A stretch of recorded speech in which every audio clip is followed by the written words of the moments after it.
Yeah, this is happening here. It's happening at an alarming rate. We'll tell you some statistics in a little bit, but it's happening in all sorts of sectors. Mm-hmm. So we see that families have trafficked out their kids, so you get the familial side, but you also have pimps trafficking girls as well. A lot of it happens online. Families Uh-huh. that are okay. Yeah. I just want to make sure I heard that right. Families trafficking out their own kids. Mm-hmm. Okay. Yeah. So at the beginning, part of us, my wife, we had experience with a girl that was trafficked by her grandmother. So it's where were they? Locally. In Bend. Uh-huh. Okay. I don't go into detail about That's that. Okay. I think it's enough detail if people need to know. Like that it happens. Horrible story is here. So the problem happens here for sure. For sure. Mm-hmm. Yeah. So a Romeo pimp, he comes in. He's really manipulative, very narcissistic usually, but very smooth. So he's gonna act like this girl's boyfriend. He's interested. He's there to solve a problem. We see it happen on social media. You know, a girl will post, "My mom's the worst," or "School sucks," and he swoops in to solve that problem. My mom was terrible too. School was awful for me too. Mm-hmm. And so he finds a way to connect, and then starts to buy gifts and kind of just completely sweep her off her feet.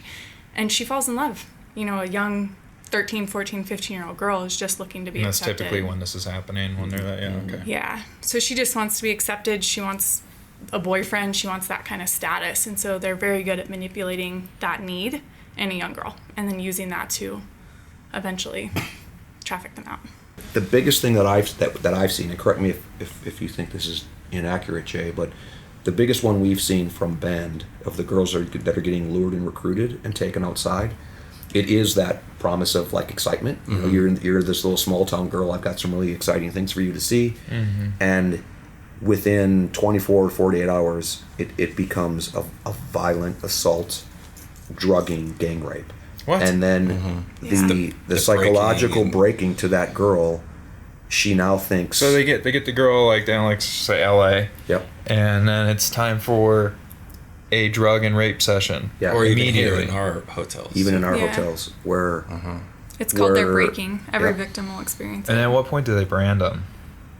Again, it depends. Let's finish up the breaking one too. Yeah, because what happens then psychologically is you don't have any kids, do you? You have any kids? I don't know. Okay, go. So imagine you had a 15-year-old daughter.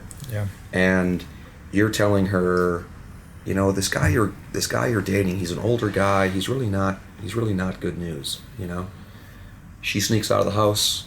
You think she's at a party with some friends. She goes to party with this guy. She gets drugged and gang raped, and it's all on video, audio, photos.